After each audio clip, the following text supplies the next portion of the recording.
Good morning, everyone. Me and my lovely friend, Dr. Gary, are having a small discussion with our youth, and we wanted you not only to hear from us, but also to hear from those who actually came to the conference and attended and heard some speakers, interacted with some internationals. Not only this, we also wanted some internationals. We wanted to hear from them, not only them hearing from us. So let us welcome our students, Bethlehem Bible College students, Ala, Raneen, and Alfred. Let's give them a pause.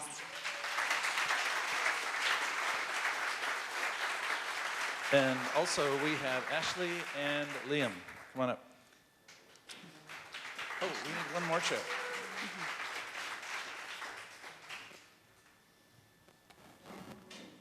We have one more.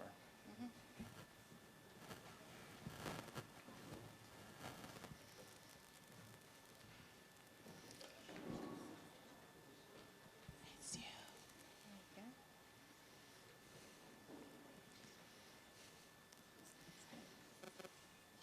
Thanks, you guys, for being willing to do this. You guys aren't nervous, are you? And I just want to say that you guys look really nicely dressed. I mean, seriously. You should see them on the bus early in the morning. It's a sight to behold. What we would like to do is we've invited these folks to come and just reflect aloud with us then about some of their experiences. And so we have a fairly standard question for them, and then we are going to utterly surprise them with a few. But they're okay with that. Yeah, great. Ashley is not. Are you okay, Ashley? By the way, Ashley and Raneen have been troublemakers all the way. So I'm glad we have Ala to divide in between. So that's a good thing. Yep. So let's do this. Let's begin just by going down the row, and I'll hand you the microphone. And again, let's say your name and tell us something about where you're from, and just give us a picture of your own context. How does that sound? Like he said, I'm Liam Wheeler. I am from Cleveland, Tennessee, in the good old United States. I apologize for what our country is doing all around the world, just to start off.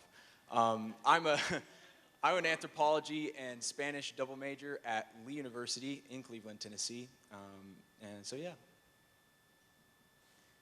Hi, I'm Ashley Smith from Chicago, Illinois, also in the U.S. I am getting my master's of divinity at North Park University, and yeah. Okay, my name is Ala Khair. I'm a student in the Bible College, or you can say I graduated this semester from the Bible College. Thank God. Way lovely, Ala. We're happy for you. Ala is actually graduating in a week time. Okay, and I'm going to say that I'm a servant in this country also. Hi, I'm Raneen Kumsiya. I'm a student at Bethlehem Bible College, and it's my last year. My name is Alfred. I'm from here, Bethlehem, and I am student at Bethlehem Bible College studying theology. Which year? I've just finished my first year. Yeah.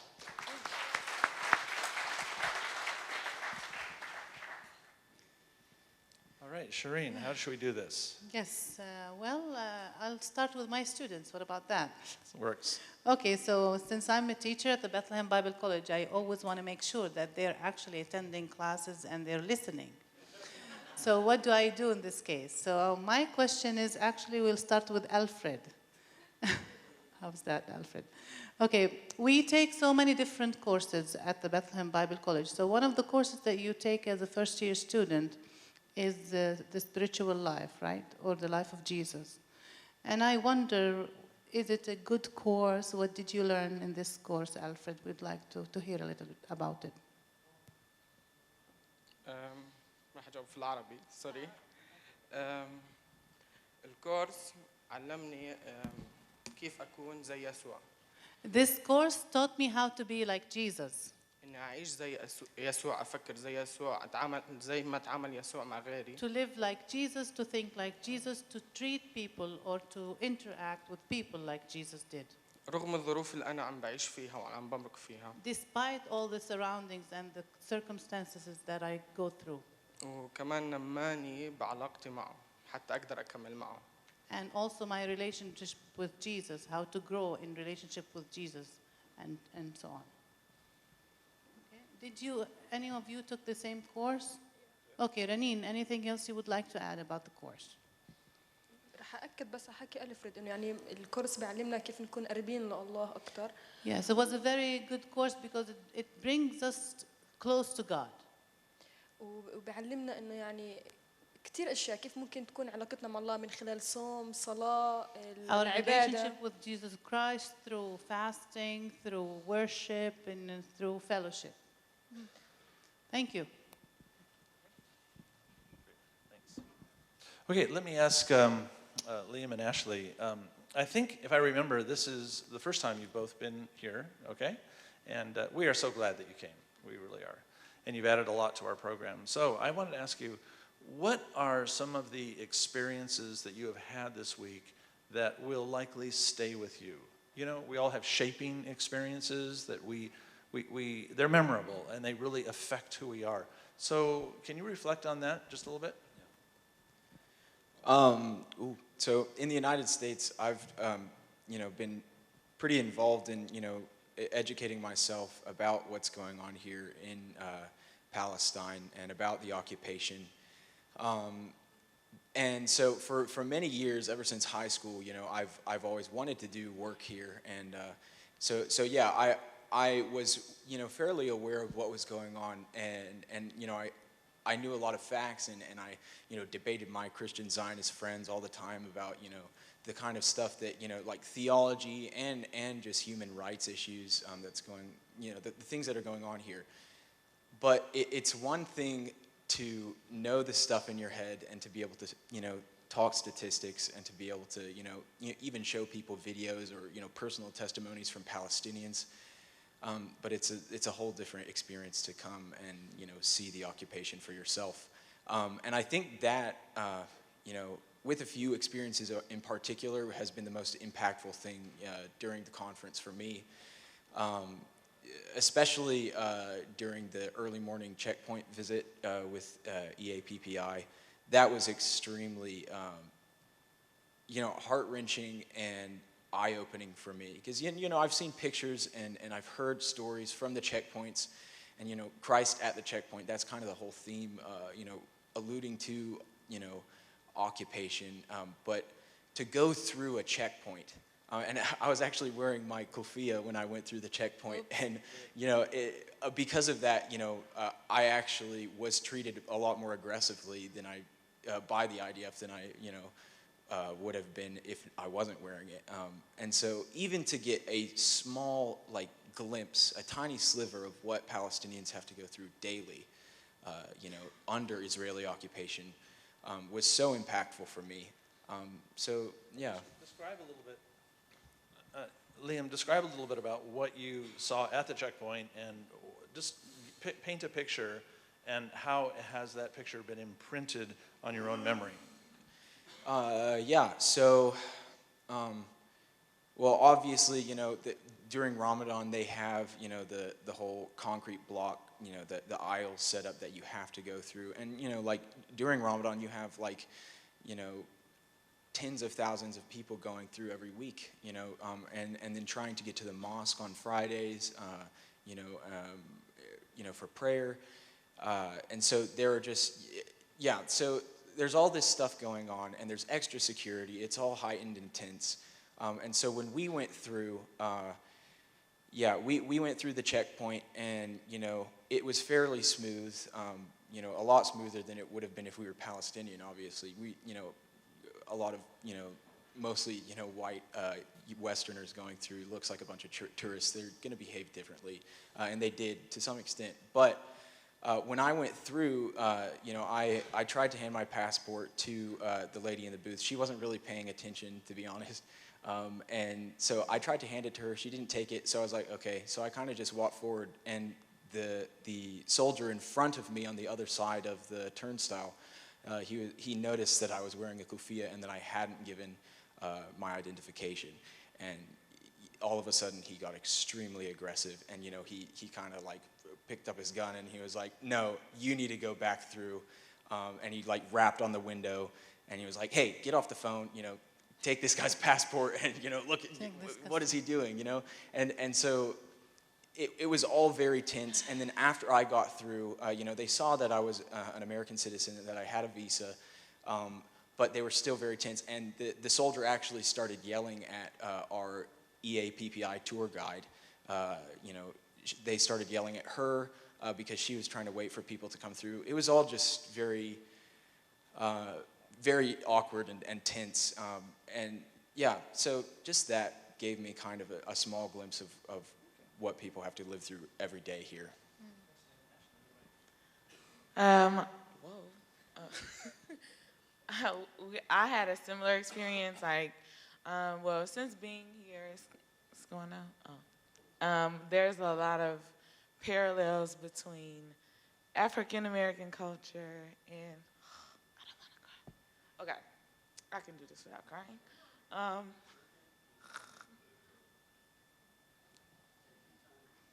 You can do it, Ashley.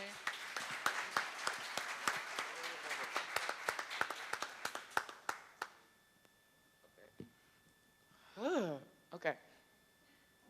So it's a lot of parallels between African American culture in America and Palestinian culture here. And so for me, it was just like crazy. Like, to me, it's crazy how they're not treated as humans. And going through the checkpoint in the morning was totally different from when we went on our field trip. So they were trying to show us the mosque, and we were going through checkpoint. The first checkpoint was fairly smooth until they made two of the Palestinian guys like lift up their shirts. And I was like, what? They don't have anything.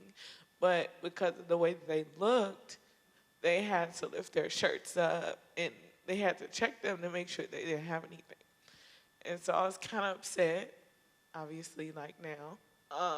And so then we were walking, and we were trying to go into the mosque on was that the Israeli side? Mm-hmm. We were trying to go on the Israeli side, and they told us we couldn't come. So we had to go through on the Muslim side.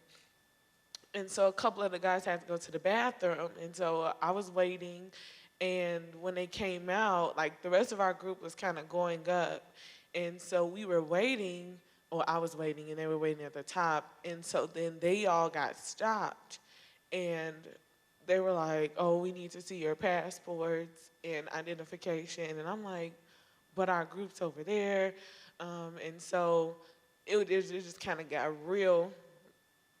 I don't want to use American slang. It was intense really fast. And so they were just like, all the Arabs come back. And I'm like, for what? Like, it was baffling to me, but it was kind of similar to being racially profiled in America. And so for me, it was just like, wow, we're kind of like cousins as it relates to the racism that they experience here, but it's like 10 times worse than what we experience in America. And so for me, it was just like heavy, and I was hurt, and I want to do something, but I don't really know what I could do. No, you actually did something. We're very proud. Maybe our Palestinian students should continue the story. So literally, we were all kicked out, but the people who have international passports. So we decided to say, okay, who would like to share? Ala? And I can translate if you want. Actually, I would like English? to appreciate all the people that were with us from the international, that have international passports, including Dr. Gary, because like they stood with us and they refused to get in Al-Haram Mosque without the Palestinian people. And really, we appreciate that. Thank you for it. That really affects us. One started saying, if my Palestinian friends are not getting in, I'm not getting in. And I was like, this is a crazy American or whoever that is. then I saw lined up people behind her saying the same thing. I was like, what's going on? You know, leading the group. We want them just to go and enjoy. It's okay. No, no, no. We're not going if you're not going. So they're all out there. So I felt like we're in a protest. That we're trying to make something known. And yes, we did. Thank you very much. That was very powerful for our students as well. Okay, let me ask some of, or all my students, you guys are young. You live in Palestine. It's a beautiful country, but yet there is a lot of conflict. If I ask about pressure, because pressure is not only, I mean, there are different kinds of pressure. What kind of pressure that affects you the most? Would I say, is it a financial pressure? Is it the conflict as a pressure? Is it free? I mean, what kind of pressure do you feel that you're really actually, is it actually extremism or being a minority is a pressure to you? How do you see pressure, or what is the most thing that you really feel you're pressured with? Politically, religiously, financially, and so on. So should I answer? Yes. Okay. I don't think that we have extremism here, maybe, but maybe as persons, and we can't use the stereotype that we have extremism. There are racist people. I know that. Maybe also the Christian maybe have a racist ethics, but we can't use the stereotype and say that. In Palestine, we have extremism, but the pressure we can face, maybe the financial is connecting with the occupation, and it's all connected to each other. So we facing a very hard pressure. And also, as a Christian that we are living in Palestine here, it's very hard. It's so hard because, like you say, we are minority, and we should affect the people, not affect from them. Like we should be the light, and we should be the salt of the land, not be, not to have maybe an Islamic or a Jewish ethics. And that's, I think, it's a very hard situation. Okay, but Ala, you said something that it's not really very clear when you said, well, the conflict or occupation would affect the financial. How does that, what does that mean to you? Okay, I will say it just as خلينا okay بدي احكيها بالعربي. خلينا نحكي بس على مستوى بيت لحم. Okay, only for the Bethlehem district. Let's talk about that part. مدينة بيت لحم تعتمد أزود إشي مثلا على السياحة. We very much depend on tourism in Bethlehem. معظم مثلا الأعمال اليدوية بتعتمد على خشب الزيتون والشغلات زي هاي، وكمان في عنا المتاجر اللي من خلالها كمان بيكسبوا من السواح، وكمان غير الأوتيلات، لأنه إحنا في عنا مناطق يعني خلينا نحكي سياحة دينية. Okay, so we have so many different resources. For example, we have souvenir shops that people render, of course, money from. We have holy sites that people can come and visit. We have stores that live off tourism and so on.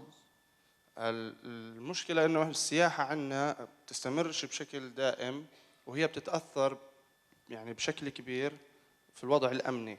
Yeah, well, the tourism is very much affected by the political situation or the security situation. If the situation is not good, then so it's not a stable thing that, oh, lovely, we have tourists all around the year. Everything is just perfect. No, it actually varies, differs according to what's going on in the political side. فهيك المجتمع في بيت لحم بتأثر من الناحية المادية. So we're very much affected financially through that. Thank you, Ala. That makes sense. Thank you. When Shireen and I imagine putting together a student experience here at Christ at the Checkpoint, one of the things we want to do is help them meet one another. So, my question for you two guys. You have had opportunities not just to listen to speakers who are coming from the Palestinian community, but you've also made, I trust, a few friendships. So, my question for you, and Ashley, I'll start with you. Don't cry, Ashley. how have their stories affected you? Here it is, Ashley. When I'm here, I find that it's very humbling because I listen to the duress that they do live under, and yet, as in that film a minute ago, we hear them talking about hope. And so when I go back to the United States, despite everything that I experience and the despair I experience, and I won't say the name Trump this morning, I find myself, gosh, I really feel humbled. I mean, I'm on Easy Street. Anyway, so as you've listened to their stories, how has that affected you? I would say the same, like the things that I just kind of like take for granted. I'm going to first repent for just like we were walking back and we were looking at like different living situations and how I'm just always complaining about the simple things where here water is scarce, space is scarce, and I'm like, oh, it's hot, like cut the air off, or cold, that was backwards.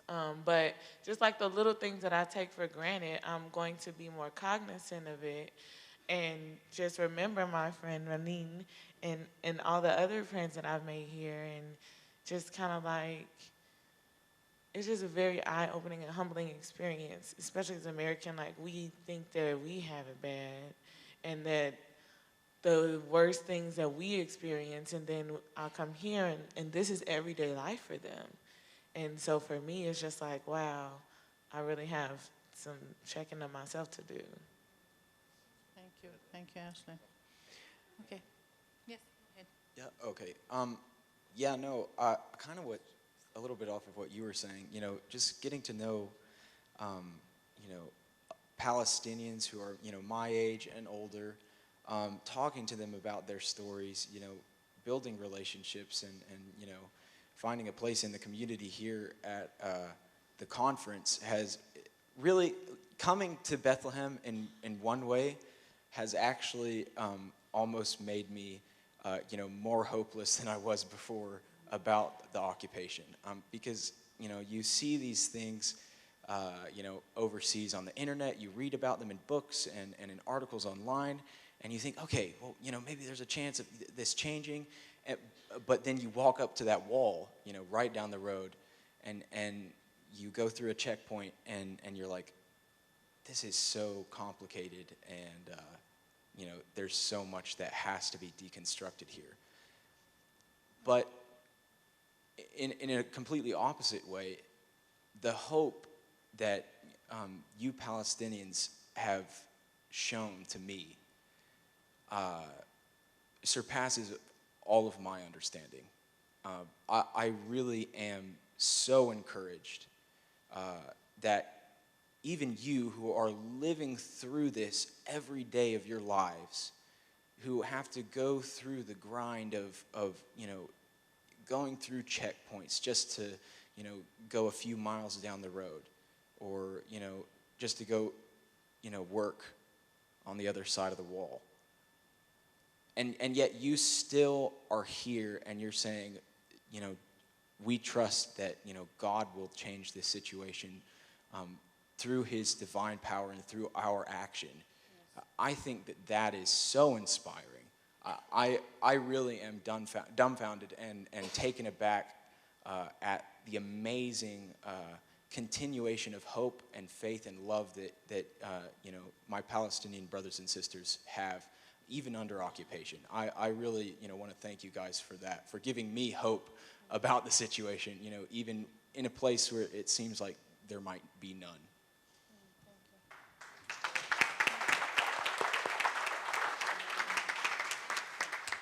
Well, I actually would like to ask the same questions to my students, because I also would like to know how, if they're hopeful, how do they see hope?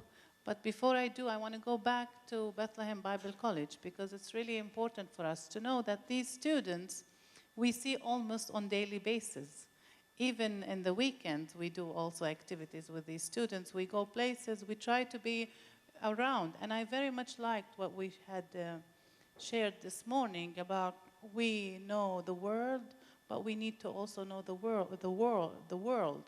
So the word and the world is really something important. We don't want to segregate or separate ourselves from our brothers and sisters, and some of them, if they call it the other, I don't, of course.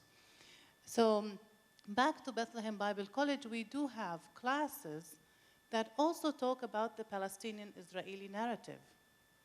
And to us, it's really important because we have been accused that it's only one side of a story and so on.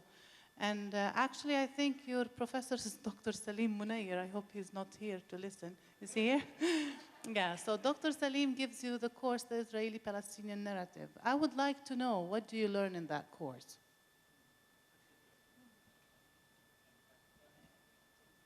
Okay, طب راح أجاوب بالعربي. I'm going to answer in Arabic and she's going to. I'm glad he's doing this in Arabic, so I'm translating. I'm just kidding. Yeah. طول عمري أنا فلسطيني من وأنا صغير لحديت ما أنا وصلت بكلية بيت لحم من الكتاب المقدس وبفكري أنا كنت فلسطيني كمان. Okay, I've always been raised as a Palestinian since childhood. Even before going to Bethlehem Bible College, I know what it is to mean to be a Palestinian. الأول شغلة تعلمتها في الكلية إنه أنا بعد ما أنا أجتني الدعوة وأمنت إنه أحب. المحبة هي أول شغلة أنا وصلت لي. First thing I learned after receiving Jesus Christ as my Savior is to know or to learn how to love. فمن هذا المنطلق أنا صار عندي قبول لأني أسمع الغير وأسمع كمان الطرف الثاني وأسمع القصة الثانية. From this perspective, the love perspective, I became more open to listen to the other side. مش بس إنه أنا أسمع كمان لازم كمان إنه أتقابل مع هذول الأشخاص ولازم أسمع منهم نفسهم وكمان لازم أحس في المعاناة اللي هم بيعانوها بسبب الصراع الفلسطيني الإسرائيلي. So to hear about things or to listen to things is not like acting. He actually took the step to act, and by acting he was ready to also meet the other side and talk to them and hear what they have to say and hear about their suffering. وبس ضل شغلة واحدة أنا حاب أحكي عنها إنه من الناحية الأكاديمية كمان تعلمنا كمان إنه لما إحنا بدنا ندرس موضوع نأخذ جميع الأطراف ونسمع كل القصص على أساس إنه إحنا نقدر نحكم بشكل موضوعي ولازم نبعد الفكرة الشخصية تبعتنا عن الرواية اللي إحنا بدنا نكون موجودين فيها. Lovely. He says from the academic perspective, he also learned how to be biased, not to have only his story, but there are two coins, like the coin has two sides of the story, to listen to the two sides of the story and then make a judgment. Thank you, Ala. وأهم إشي كمان إنه نصلي للغير. And most importantly, pray for the other. Thank you, Ala. Raneen? بالنسبة إلي الكلية علمتنا كثير أشياء ومنها إنه نقبل الناس اللي غيرنا. Yeah, many things I learned from Bethlehem Bible College, and one of the things I learned is how to receive the other. بالنسبة للقضية الفلسطينية إحنا تعلمنا إنه ما نسمع بس من الجهة الفلسطينية لازم نسمع كمان من الجهة الإسرائيلية والصهيونية ومن عدة أفكار عشان نقبل الغير يعني. Yes, we learn not only to hear our story but the other story, so we actually can make a comparison and know how to go forward with our perceptions. Thank you, Raneen. Okay. Yes. Yeah. Well, Alfred, I don't think he took the course yet. Are you going to take the course, Alfred? He said not yet, or I'm not taking the course. Okay, so yeah, what about hope? Right, okay. So let me ask Ashley and Liam this. On the one hand, having an experience like this means that you have a new awakening to understanding a complex and troubling situation in the world. And I'm sure that, as you've said, has evoked a degree of sympathy and compassion for those who are living in the midst of it, right? But you are going to go home, probably sooner than later. And how is this going to affect the way you conduct your walk with Jesus when you go home? Is it going to make you a different kind of Christian, do you think? Or does experiences like this just kind of get shelved into that shelf like those classes you take. Except any of my classes. What do you guys think about that? Would you like it to sort of become something bigger for you as you define your Christian life? I don't know. Let's just reflect about that for a little bit. Who's ready? Ashley's ready. So one thing that I really did take away from the experience is how passionate my Palestinian brothers and sisters were when talking about what's going on and how they feel, but there wasn't like, I hate you. It was still like they still showed love, even through the passion and through the anger and the frustration. There was no hate there. And so that's one thing that I was reflecting on and saying, like, the one thing that Jesus left us with was to love our neighbor as ourselves. And so for me, it was just being more open to loving those who hate me and not being so quick to try to retaliate, because they never retaliated yesterday. It was just like, okay, whatever, but they still were respectful. And so being loving and showing love through hurtful and unfavorable situations is one thing that I'm going to try to put into my Christian walk, and like actually live out love and not just say that I love you, but actually know in my heart that I really love you, and not just something that I say, but something that I'm actually going to put to work.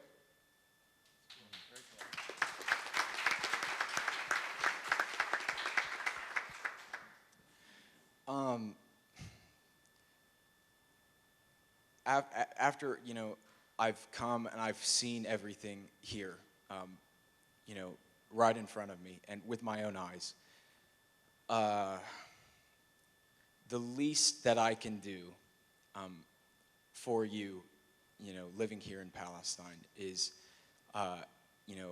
advocate for you in the United States. And if I didn't advocate for you before, which I did a lot, I've been to protests and I've done activism, but this, experience has opened my eyes so much more.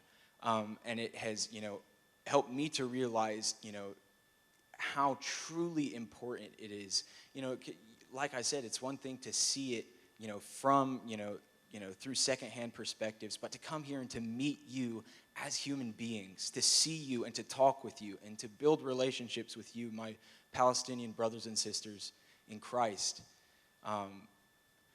that has opened my eyes and my spirit even more. And really, it has just, given me, far more passion than I even had before. And so, for me, going back to the United States, that's going to mean, advocating for you, in churches, in politics, continuing to raise awareness and telling people that, some of my friends don't even know that Palestinians exist, or they at least, ignore them.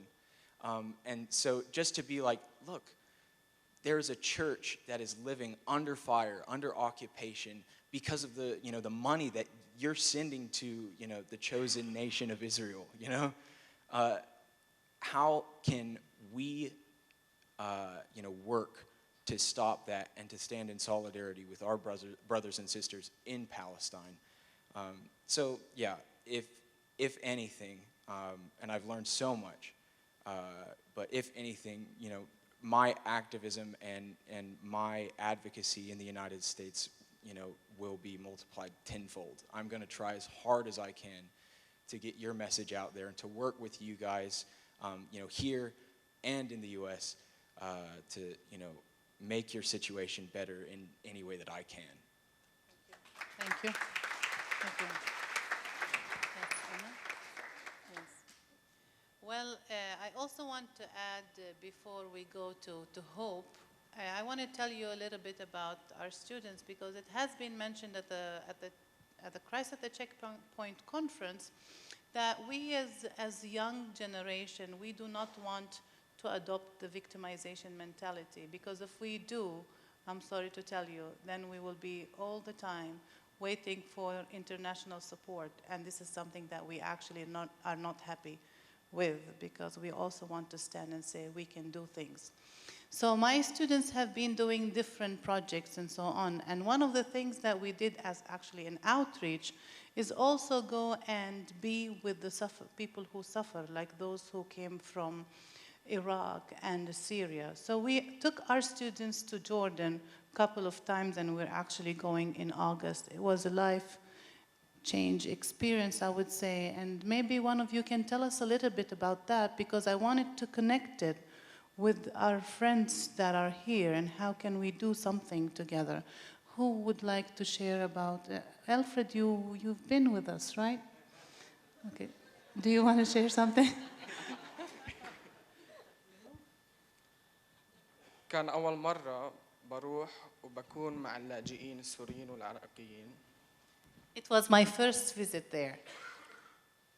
كانت بتجنن. It was lovely. لأنه لما بشوف ألم غيري وبقدر أكون جنبه وأوقف جنبه وأسمعه بسهل علي وجعي أنا. Wow. When I see the pain of others, that would actually comfort me and the pain that I go through. This is how Alfred felt. وبقدر أشوف إنه رغم الألم اللي أنا عم بمرق فيه وعم بعيشه بقدر لسه أعطي. Despite of the pain that I have, I still have the energy to give. What did you do there, Alfred? سمعنا قصص أشخاص كانوا بيعانوا ومروا بظروف صعبة. We heard people who went through hard times. We listened to them.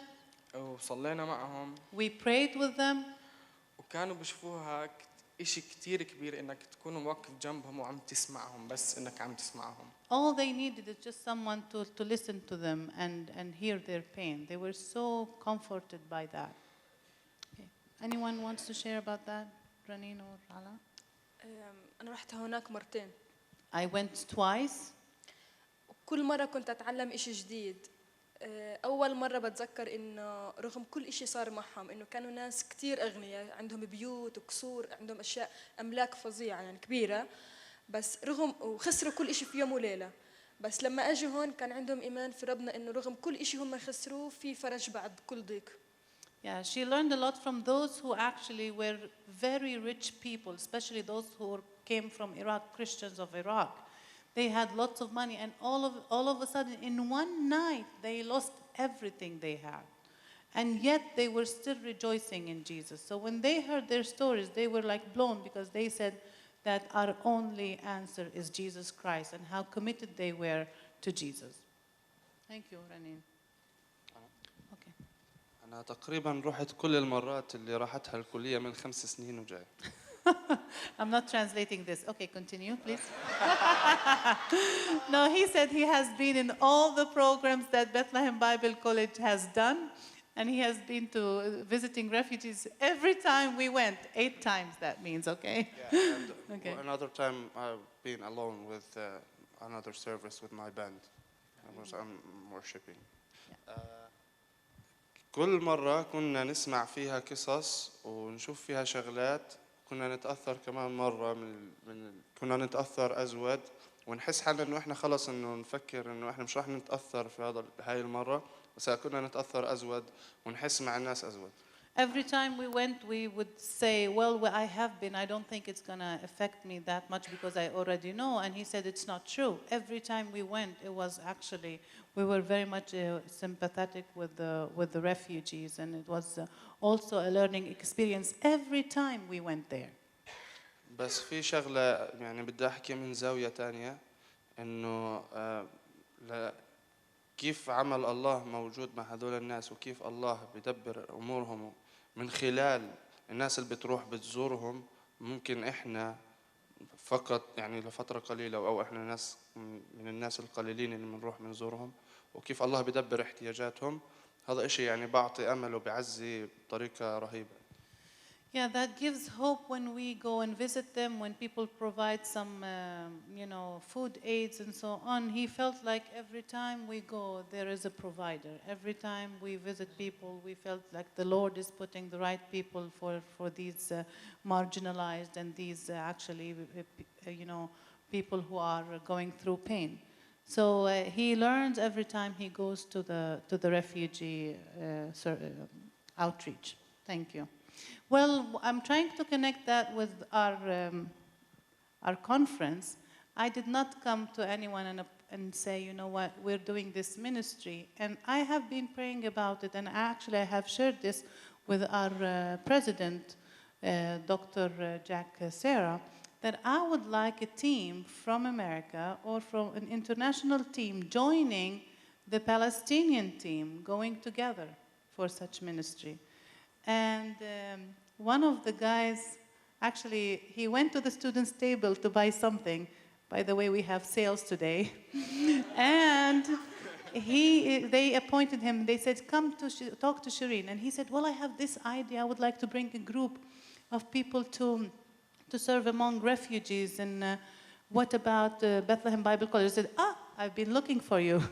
So that was a divine calling, and I'm very thankful for that. So think about things that you can actually do when you go back to America, and how can you actually come back? How can you bring people back to Bethlehem Bible College and the surroundings? How can we serve together? And of course, through our students and through the people of Palestine. Yep. I would like to just change this up a bit. Yes. And I'd like to ask your Palestinian students a question. I'm glad I'm translating, Gary. I'm sorry. Do you want to put this in? No. You want to put this in Arabic? No, maybe? please go ahead. Okay. I said, if they say something bad, then I will translate it in a good way. That's all. Sometimes I worry about you guys. As you guys know, I have brought lots of students from America here. And I've seen you guys dance with them, eat meals with them, have fun with them, hike with them. You guys cry together. You trade email addresses together. But then there comes this point where, wow, I'm in Ashley's zone. This is terrible. My students begin talking about how cool it is to be in Jerusalem. And you have never seen Jerusalem in some cases. They begin talking about how they have traveled here or there. They begin describing the degree of freedom they have, and unconsciously, they're not aware that you don't share those same things. So my question is this: how does it affect you? I worry about you in this respect. Is it encouraging for you to have these kinds of experiences with American students? Or is there a little part of your heart that becomes heavy when you are with them?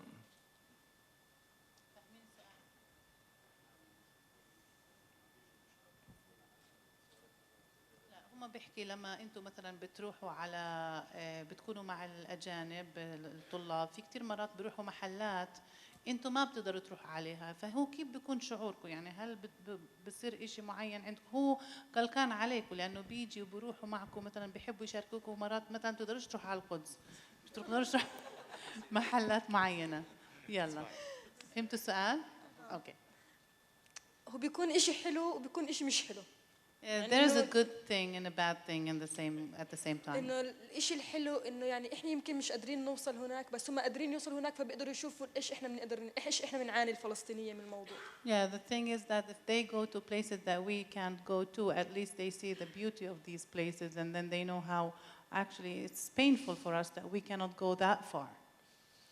اللي مش حلو انه احنا بيكون نفسنا ندخل هذا المكان وبالذات زي ما صار امبارح يعني انا كانت اول مره لازم اروح على الحرم الابراهيمي وما قدرتش اني ادخل فكتير اتضايقت. Yeah, but I also feel sad because like yesterday at the Abraham Mosque, it was my first time going there, actually being right there standing at the Abraham Mosque, and I thought I am for granted I'm going in, and I didn't. They didn't allow me. It was so painful to me.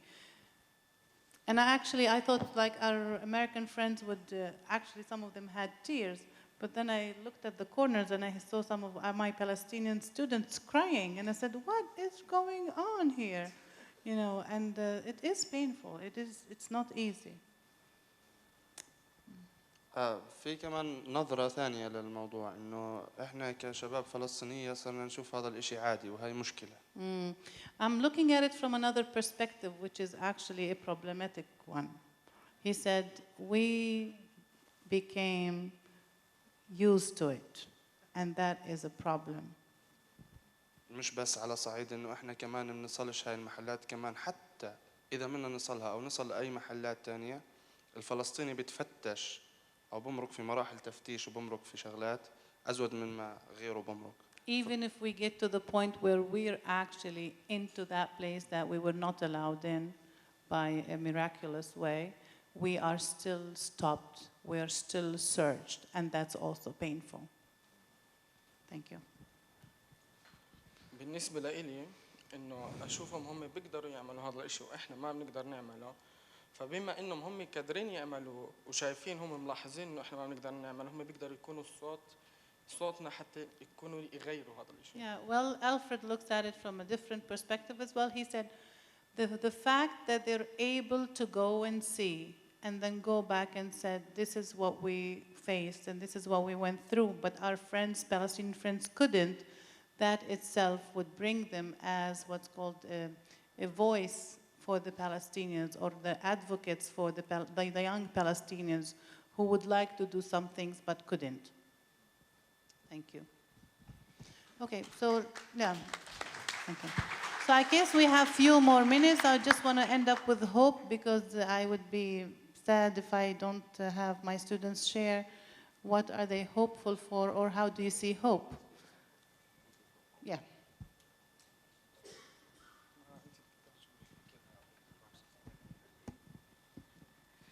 جواب ببساطة هو يسوع. My hope is as simple as this, is Jesus Christ. لأنه لما بطلع على الظروف اللي حوالي ما بشوف الأمل. Yeah, if I look only at the surrounding circumstances, I really don't see that much hope. بس لما بطلع على يسوع بقدر أشوف إنه هو عم بعد جيل حتى يكون هو التغيير، حتى يكون هو النور في فلسطين. Wow. So when I look at Jesus and I see him as my source of hope, then I know that he is bringing people, he's getting us ready, he's training us to actually be the salt of this earth. Wow, thank you, Alfred. Lovely. بالنسبة لي رح أكمل مع حكي ألفريد إنه إحنا ما بنقدر يعني في وضعنا هذا ما بنقدرش نشوف نتمسك في أمل كتير كبير. Yeah, we cannot really grab really tight into hope in this circumstances in this area. بس أملنا دائما بيكون في دعوة المسيح لنا نكون خدام هون بفلسطين ونحافظ على المسيحية في فلسطين. Yeah, but our hope is actually the calling of the Lord Jesus for us to be servants in this country, to stay in this country and to give the mission. راح أحاول أكون عملي كمان في هذا الموضوع. Let me try to be practical. من خلال الشغلات اللي احنا بنسويها، من خلال خدمتنا، من خلال دعوتنا. From our calling and our ministry. كيف إنه احنا نكون كمان في المجتمع نير من ناحية موضوع القضية الفلسطينية والإسرائيلية. Just to be in the midst of our own community, leave aside the political and the Palestinian-Israeli conflict, just to be light in our community is really important as well, and that's hope. ومن خلال المؤتمرات زي هاي اللي بتخلي صوتنا ينسمع، وكمان الناس اللي مستعدين كمان إنهم يشاركوا عشاننا وينحطوا في مواقف ممكن إنها تكون صعبة عليهم، هذا بعطينا كثير أمل. Yeah, and such conferences actually also give us hope because we meet with people that would actually sympathize or love us or share with us and then going back and share others. To me, that's also hope, such conferences that are held. So I get my hope from them and how they're not sad, but more like they don't show that they're sad. They still find the strength to have joy. And so for me, that's hope that whatever you're going through, you can still have joy. And so taking back what I've learned from them and being a light is how I'm going to have hope and continuously pray for my brothers and sisters. And knowing that even through the midst of all these different circumstances, they're able to smile. And so taking that back with me is hope. Thank you. Yeah, like she said, I really do get a lot of hope from you Palestinians. You are so inspiring, and the work that you do here is really, again, just, you know, amazing to me. And the fact that you are able to keep going, even under such oppressive, terrible situation, you can, you know, maintain that hope and faith that it will get better. And I also have hope, you know, that we have a Christ who is, you know, Savior and Liberator of his people. And as one of the speakers said on, like, I think it was the first night, you know, we see Jesus as the first revolutionary in Palestine. And so that, to me, you know, not only gives me hope, but gives me confidence and certainty that one day that wall will come down. Amen. You know? So yeah. Shireen, I'm so glad we're ending on hope, because I think for the rest of us, you five give us hope. Because hope is reborn in a younger generation. And those of us who have perhaps been a little exhausted by the struggle, do I hear an amen for that? Here you see hope born again. So wonderful. Thank you for talking with us. It's been great. Guys. It really Let's has been give them great. a pause.